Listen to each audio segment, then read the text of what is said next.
Good afternoon, everyone. Welcome to another New Jersey Constitutional Republican virtual conversation.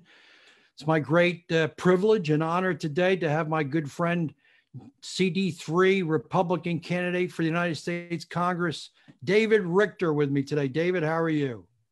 I'm doing great, JR. Thanks for being with me. Well, it's good to have you. And give us an update on your campaign. You have a race that's has garnered national attention. And we as the Constitutional Republicans, of course, are rooting for you. And we believe that you can win this election. Tell us about the campaign. How's it going? Yeah, no, it's going terrific. You know, this is a race that has national implications. The Republicans need 17 seats to flip across the entire country, and we can retake the majority in the House and retire Nancy Pelosi forever. And that's a goal of mine. In fact, I'm looking forward to being on the House floor in January. When that happens, when they have to take that gavel out of her hand, I think they're going to have to actually grab it and rip it out of her hand and hand it to the Republican. But I'm looking forward to that moment. And, you know, the race is looking really good on the ground as well. I'm getting a tremendous amount of support from voters all over the 3rd District. I'm seeing a tremendous amount of support for President Trump and his reelection. And I think that we're going to have a very good election day. Good. And of course, 2 years ago, when Mr. Kim won this election, he barely did so. So that also bodes well. I'm sure there's a lot of independent and even Democrat voters in CD3 that are very perturbed by the direction that the Democratic Party has gone. We were talking to Dr. Victor David Hanson earlier today, and he talked about the real rift that's within the Democratic Party as the party has gone further left. And Kim ran as a moderate Democrat, but his voting record, once he got in 2 years ago, David, he went right along with the squad and Nancy Pelosi and the far left agenda, did he not? Yeah, no, he absolutely did. And what you've got to understand is that the South Jersey, and I have a difficult time explaining this to people that live outside of New Jersey because they view New Jersey as a very Democratic, very blue state. But South Jersey is very Republican and has been historically.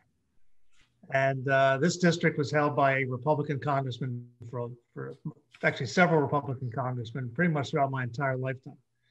And Andy Kim got elected 2 years ago with the blue wave at his back. It was the president's first midterm election. Democratic turnout was very strong. And he managed to squeak in, you know, with a vote of 50 to 49%. So I think we have a very different election coming up this year. With President Trump at the top of the ticket, I think we're going to see very strong Republican turnout this time as well. The president won the 3rd District by 6 points 4 years ago. And from what I can gather, seeing his strength on the ground, seeing the tremendous amount of enthusiasm that voters throughout the district have for the president and his reelection, I think it's safe to say that he's going to be winning by more than 6 points. I'm hoping for a double-digit win for the president in the 3rd District. And I think that bodes well for my election as well. Right. And recently you've identified the fact that Mr. Kim played a significant role in former President Barack Obama's foreign policy agenda. And specifically the policy that basically enabled ISIS to come about and to come forth. Tell us a little bit about Andy Kim's responsibility in that regard. Well, Andy's claim to fame when he ran for Congress was that he worked in the Obama White House on the National Security Council, and he was the point man for Iraq.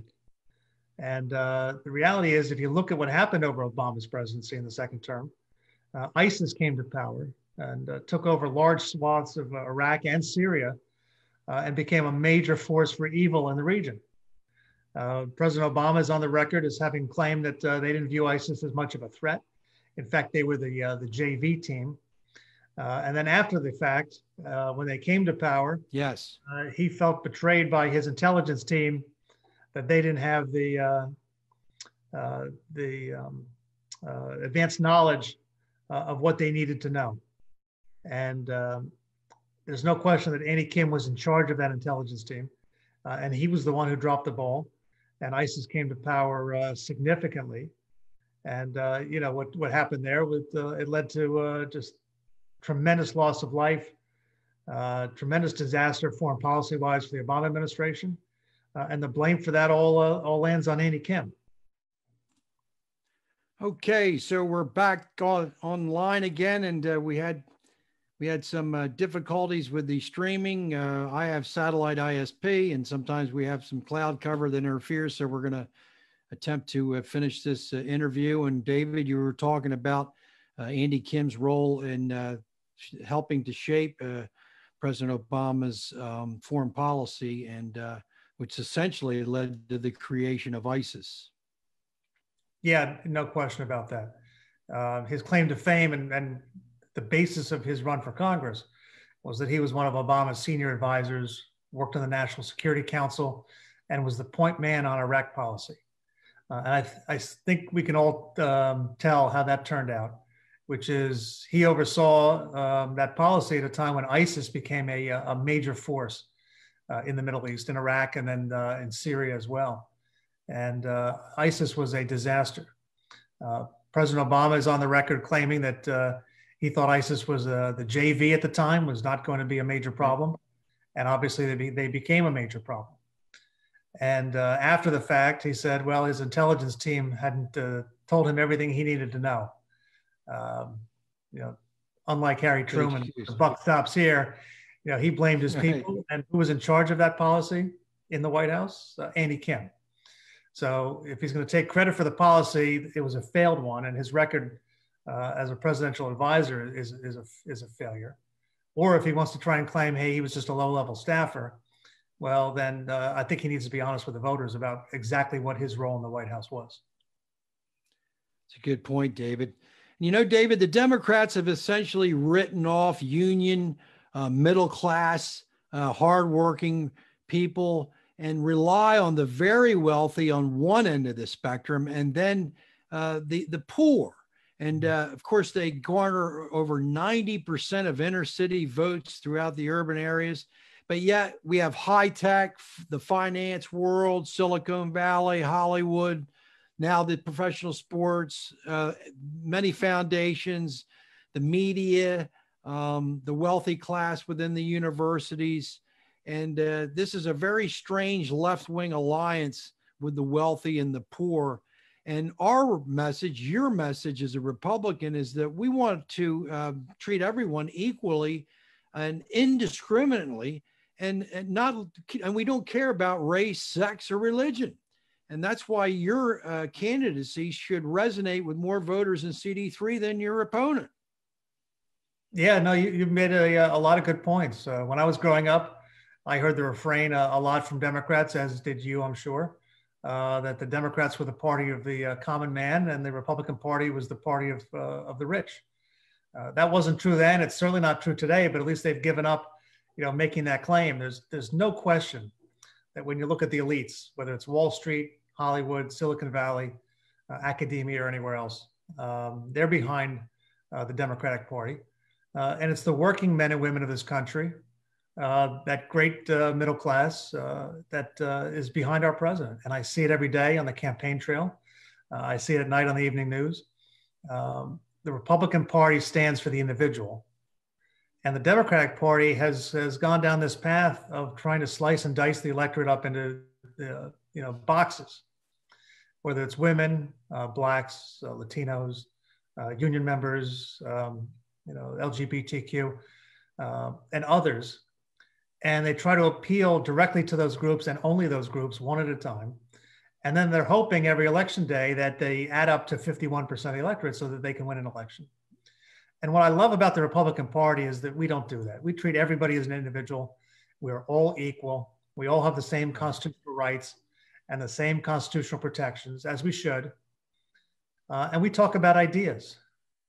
And it's been a long time since I've heard the Democratic Party talking about any ideas other than the government is a deep pocket and should give everything to everybody for free. You've certainly seen over the course of this year a lot of social change. I think you saw, and properly so, a lot of people advocating for more racial justice in our society.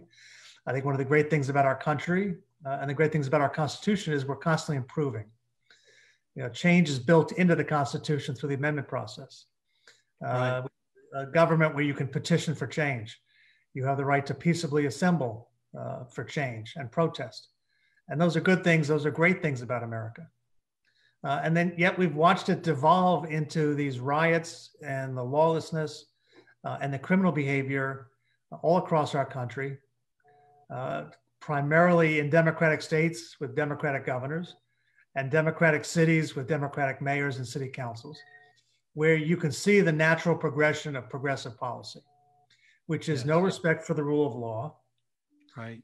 No respect for law and order, and certainly no respect for the people, the men and women in blue, who are out there every day risking their lives in one of the most difficult and dangerous jobs that exists in our society, protecting us and ensuring public safety. And now coming from the radical left, these people are viewed as the villains, and they're vilified every day.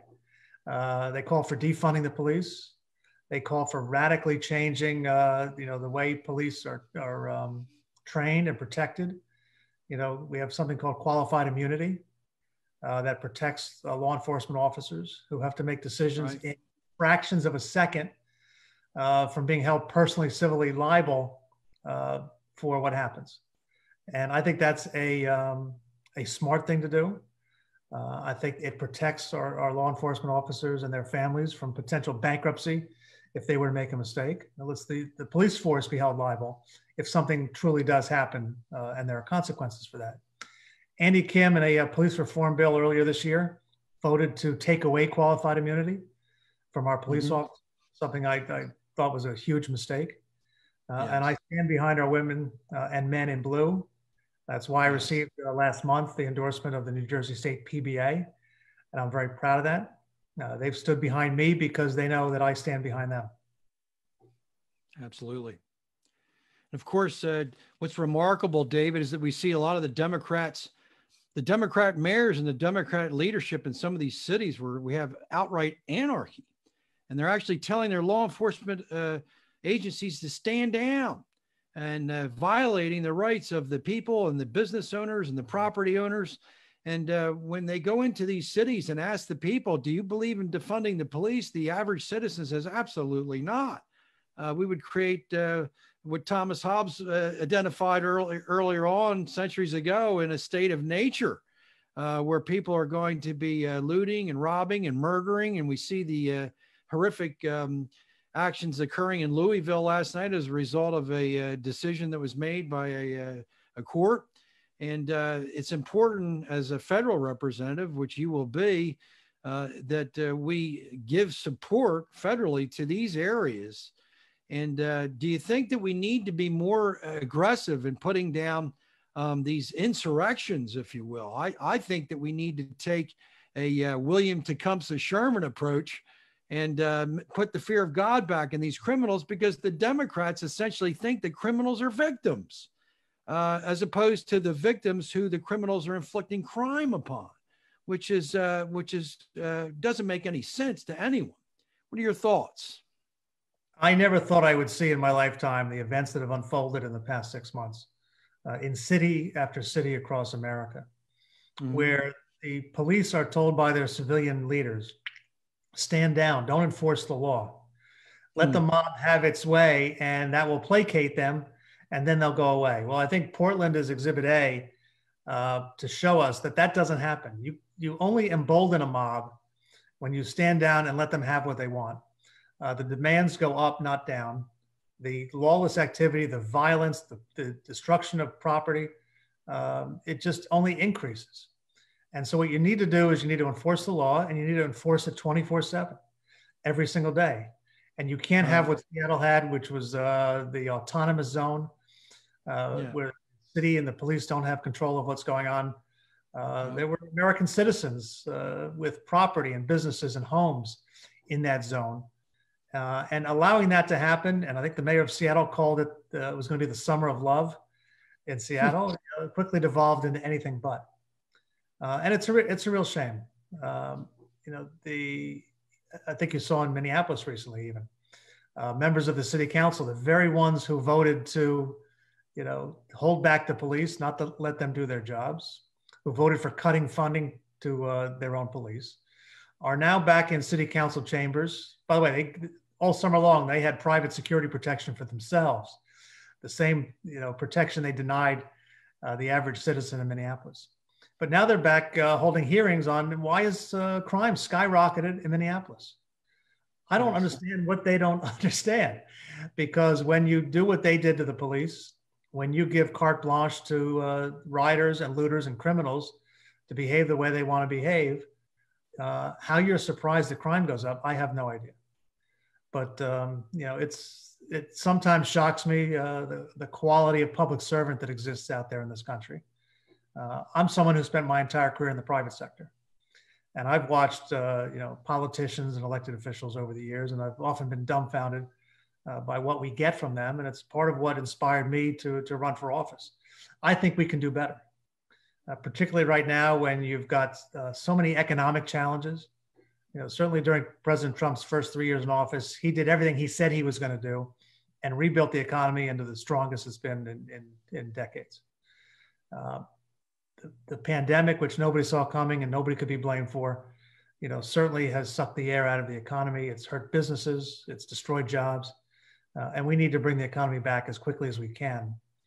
And I've got that experience. I've worked in the private sector. I created thousands of jobs in running a global construction business. I know what kinds of challenges businesses face in having to deal with the government and having to just earn a profit, to make their payroll, to pay their taxes, to deal with government regulation. And we need to make sure that we have a pro-economic growth agenda in place nationally. And I hope to be able to participate and make that happen as a member of Congress and support the president during his second term, which I am certain that he will get, to make sure that we rebuild the economy even better and stronger in the next 4 years than we did over the last 4 years. Right, and David, I just want to say one thing in relation to the fact that Joe Biden, Kamala Harris, Phil Murphy, Andy Kim, I think it's utterly reprehensible that they remain silent about the destruction and the anarchy that's going on and the deprivation of natural rights of the citizens in these cities. And they're walking a fine line because they know that they need the votes of the far left, the BLM and Antifa and these neo-Marxist groups that are supporting the Democratic Party. And really, they will take the forefront if Biden gets in, if Andy Kim gets in, if Murphy continues his reign and his reign of tyranny in New Jersey. That's why it's so important to vote for Republicans. But I just want to say that I commend the RNC finally realizing what I knew about you the first time that I had a conversation with you.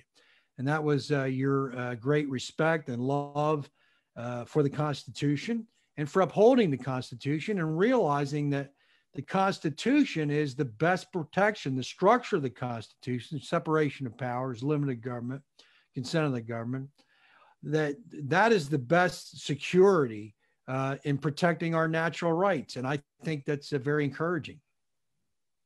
Well, thank you. And you were one of the first people I met, I think literally on the first day that I began exploring a run for Congress a year and a half ago. And you and I had a long conversation. I think we became instant friends because your knowledge of and respect for the Constitution, your passion for these kinds of issues. The Constitution is the foundation of our way of life and our government. And I am a strong defender of that. I'm an attorney. I went to law school, have studied the Constitution. Later in life, I went back to school, got a master's degree in government, where we were, reading the Constitution cover to cover. We were reading the Federalist Papers and learning about what the foundations were for why the Constitution was the way it was. Studying how it works, the executive branch, the legislative branch, and our judicial. And those are things that you have to know, and you have to have respect for them in order to be in the process. And you said before, we have leaders right now that are silent in the face of just behavior and activity and conduct that is just anathema to a civilized society. And I certainly haven't stayed silent, and I won't stay silent as a congressman. We need the rule of law to be in place, to be respected, or else our entire civilization falls apart. the fact that people don't understand that still today in the 21st century is astounding to me. But these are principles that I follow. You know how much respect I have for the Constitution, and I intend to make sure that it's followed and respected in the course of my career in Congress. Right, and it's remarkable, David, how similar this year is to the first Summer of Love in 1968, when we saw a lot of upheaval. But the difference in those days was the fact that the Democratic mayors were putting down the rioting, whereas today they're telling the law enforcement to stand down and then attempting to defund them, as we've said. But Richard Nixon, of course, won the election that year, and he won on a strong law and order platform. President Trump is doing the same. Very proud of the president. Recently, he is put together an American History Forum. He had some great people who were involved with that. Dr. Larry Arnn, our good friend, Dr. Alan Gelzo from Princeton. And the president understands how important it is that we educate our citizens and educate our youth and to eliminate this anti-American mindset that looks at the American exceptionalism as being systemically racist, or it's been unjust, and all of the causes that are perpetuated by critical race theory, critical theory. So I think that we should be on the right direction. And all that does is identify the importance of electing representatives like yourself who do respect and revere the Constitution and who understand the importance of educating our citizens. You have a lovely family. I believe you have 4 lovely young girls. Is that right? So you have your hands full with that responsibility, but it's important that they're educated on what made this country great. And that is our Declaration of Independence and our Constitution, which is the greatest protection of our liberties that the Democrats want to take away from us. Yeah, no question about it. And I saw firsthand, having gone back to school 2 years ago, how liberal our college campuses have become. Yes. Overwhelmingly liberal, to the point where when they found out I was a Republican, they were practically shocked. And I hear about what my daughters are being taught in school, and a lot of that, not only at the K through 12 level, the university level, is overwhelmingly liberal. And the kinds of things that they're being taught, certainly, I think President Trump did the right thing, banning critical race theory from being, taught federal employees. This kind of, and I worked in the corporate world, and we did certain kinds of programs to make sure that nobody within our company, because we had thousands and thousands of employees all over the world, made sure that they complied with the law on equal protection and non-discrimination. And I think a lot of that is very valuable, and we did it, and I think we benefited from it. But a lot of the stuff is, borders on re-education. Yes. And you're being taught that about white privilege, and all whites are racist, which is absurd. Yes, there's it is. racism in our society, and we should be doing everything we can to stamp it out. But I'm seeing every day in the news, these incredible attacks on our society, and it goes beyond just attacking the police. You see the strange thing is Antifa, which is short for anti-fascist, is the probably the worst false advertising ever performed in the political sphere. They are fascists who have labeled themselves the opposite to avoid criticism. But when you're marching down a city street and demanding that people you pass, support you, say what you want to say, put their fists in the air and show support, and if they don't, you're going to hit them over the head with a club. That is the definition of fascism. That's what happened in Nazi Germany in the 1930s. Intimidation, threats, using the threat of violence to get people to do what you want them to do. That is fascism. And it's astounding that it's coming in the year 2020 from the left, from the radical left, who apparently think that they've got carte blanche to do this. And I think that a lot of Democrats in office have appeased them, and not just not shut it down, but have encouraged it, because for some reason they benefited at the ballot box for doing so. That this is their base. I'm astounded to think that anybody wants them to be part of their base. But I think they've made a very bad miscalculation. I think, as you said before, when law and order is at stake in the outcome of an election, we saw it in 1968, and then we're going to see it again in 2020. Suburban men and women, the working class, the ordinary citizens of our country, they are going to vote Republican because we are the party of law and order that has respect for the rule of law and respect for the Constitution. It's clear the Democratic Party doesn't have that. And I was disappointed to see, but not surprised, when Andy Kim voted for the Police Reform Act that did all sorts of bad things as far as dropping protections for law enforcement that they need, that are critical for them in performing their job. And I've seen reports of drastically increased early retirements from the police force. I've seen reports of great difficulty in recruiting new police officers in.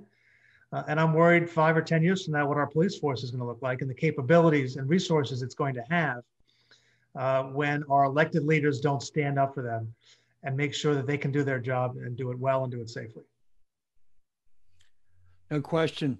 And David, one of the great advantages, one of the great attributes that you bring to the table that clearly shows a distinction between you and your opponent in this election, in my view, and for any constitutional Republican, is your understanding of the need for the Congress to once again take its rightful place in successfully representing the people of the nation and not delegating its authority to other administrative and bureaucratic agencies, which Andy Kim assuredly has already demonstrated and will continue to demonstrate.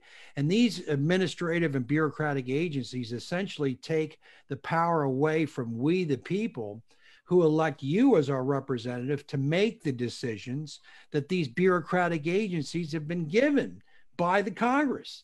And I think that you will be able to restore a new and fresh and invigorate the initial responsibilities that the Congress was given as Madison intended and as the Constitution was written. And this should resonate with CD3 voters that you're going to do all you can as a congressman from New Jersey in restoring the rightful place of Congress within the branches of government and within the separation of powers, and renewing the enumerated powers that are found in Article 1, Section 8 of the Constitution. I think that's a tremendous advantage that you have, and that is what needs to resonate with the voters of CD3.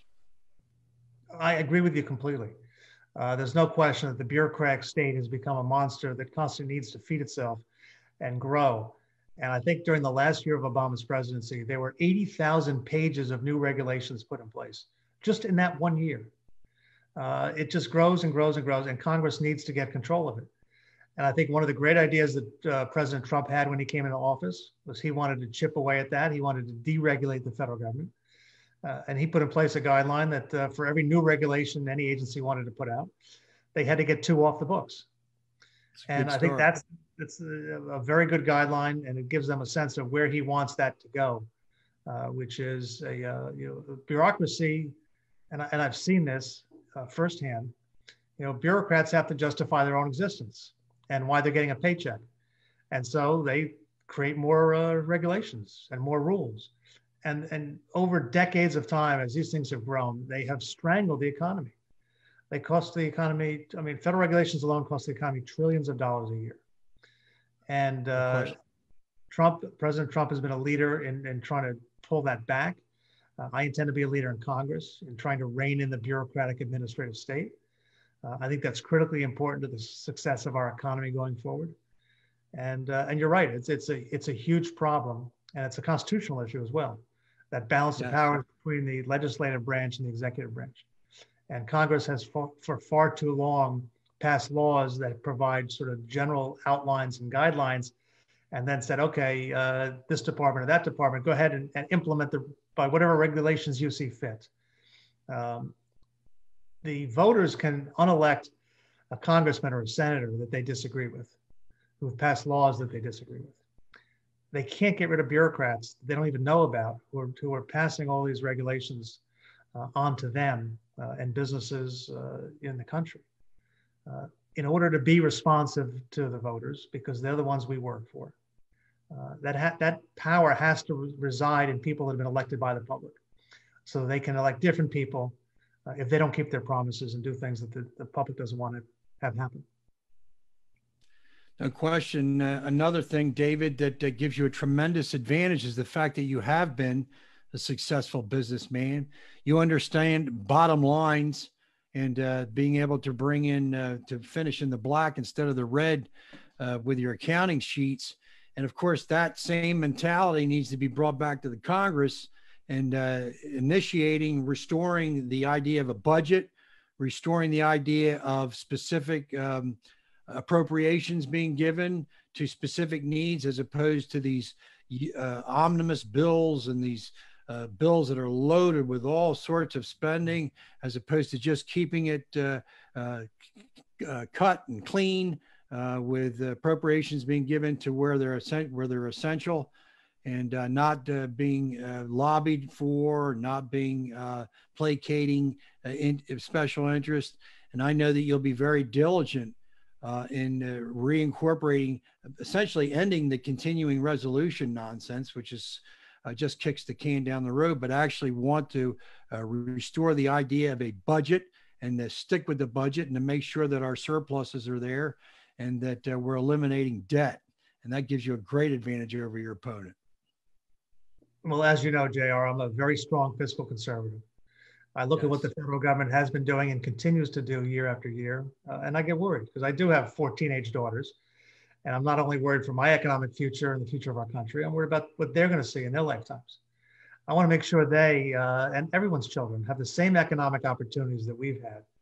And I see a federal government that just is digging a deeper and deeper hole every year. And I can tell you, I've traveled a lot to Washington, D.C. over the past year. There are a lot of groups down there that want more federal funding for whatever special interests they represent. There are very few groups down there that want spending cut. And that we see the effect of that year after year.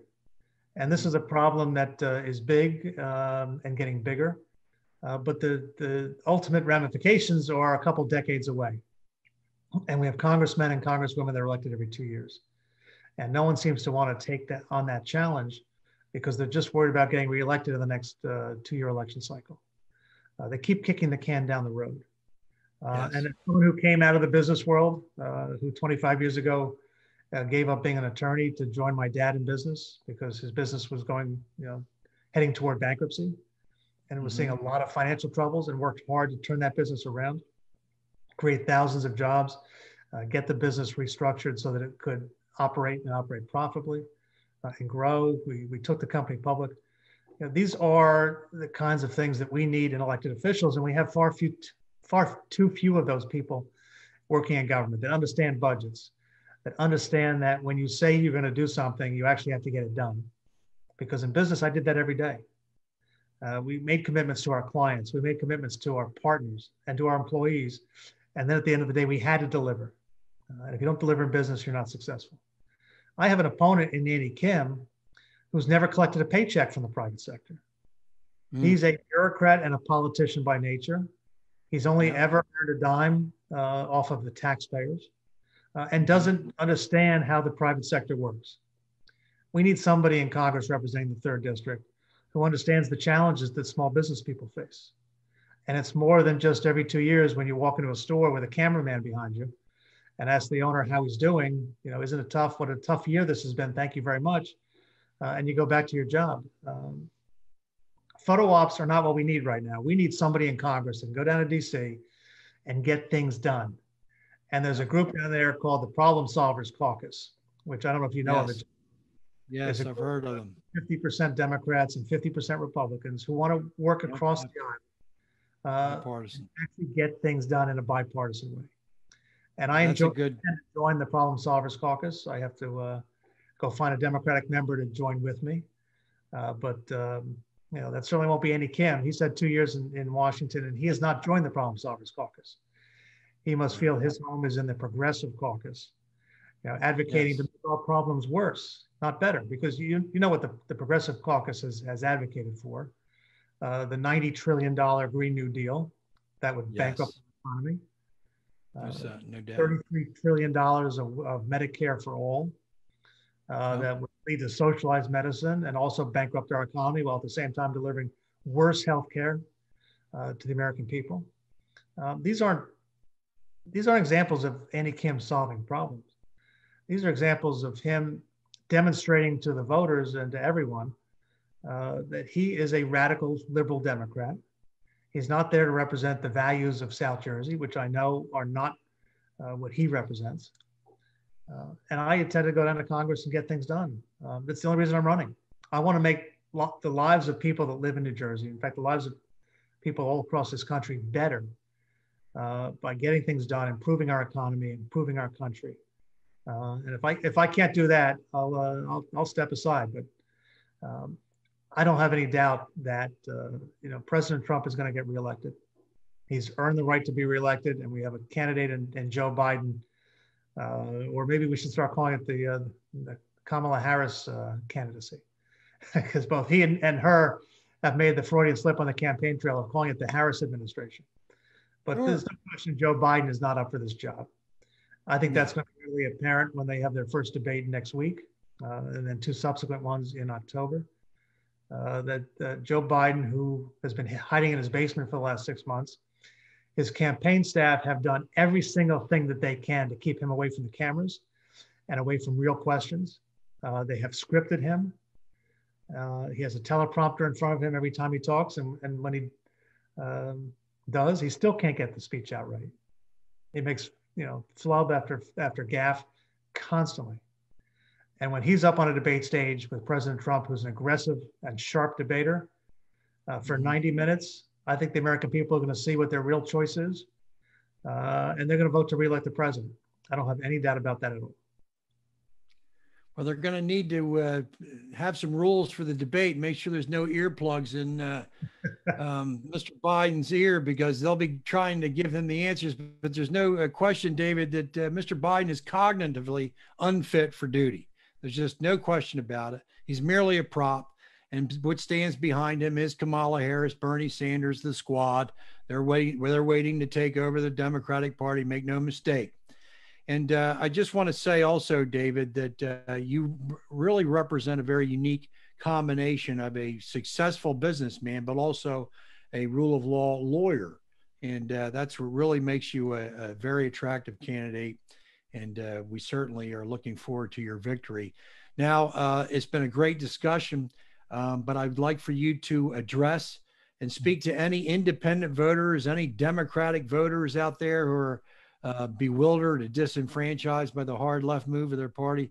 What would you say to them to earn their vote this coming November?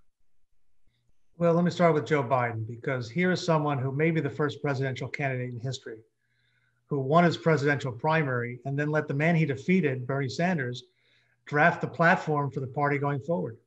I don't think there's any question that he is a figurehead for the party. I think he got the nomination and ran on being a moderate in the face of a lot more radical elements in his party, including Kamala Harris and Bernie Sanders. And now they are in total control of the Democratic Party platform and the future of the Democratic Party. I think there's no question at all that if Biden were elected, that Harris administration flub would be a reality. And this is a woman who was ranked the most liberal senator in the entire United States Senate. And when you beat Bernie Sanders in a contest like that, that didn't happen by accident. This is a woman whose values and philosophy are so out of step with the mainstream in the United States that it's laughable. And so when people like Joe Biden claim to be moderates, when people like Andy Kim claim to be moderates, you can't listen to their words. You've got to look at their actions. You've got to look at what they actually accomplish.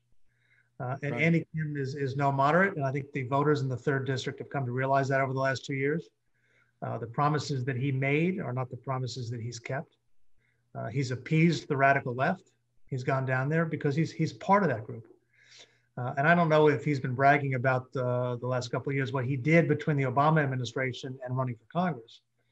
But he was a co-founder of a Trump resistance group, Rise Stronger, whose intent was to create the very world that we're living in today, radical resistance. And that group has promoted books by cop killers. They've promoted speeches by anti-Semites like Linda Sarsour and others.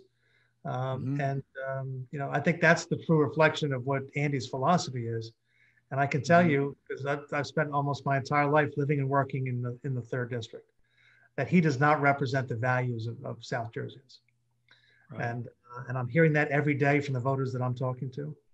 And I'm looking forward to representing them in Congress, because I will do everything I can to represent them and the values that they stand for and what they want from the federal government every single day that I'm in office. Right. And just like to say, David, before we conclude, that we recently presented our new Constitutional Republican video, which is entitled Joe Biden and the Supreme Court. And a lot of people laugh at and say, well, what has he done in approximately 50 years in Washington?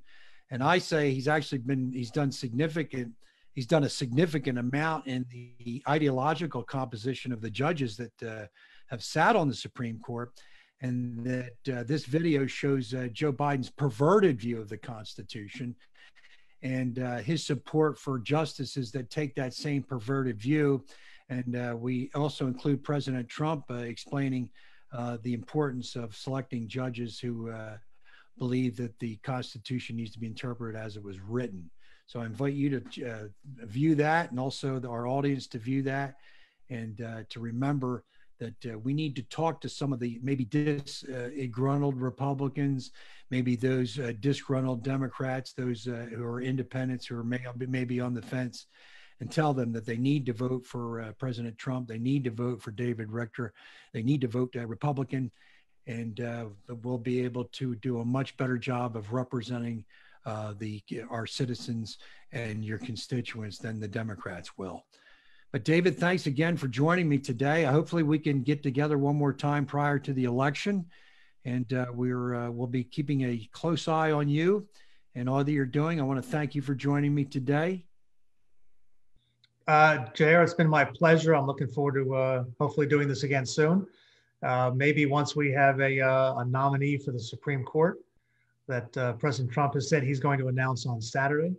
I've seen the handful of female judges that are apparently the court list.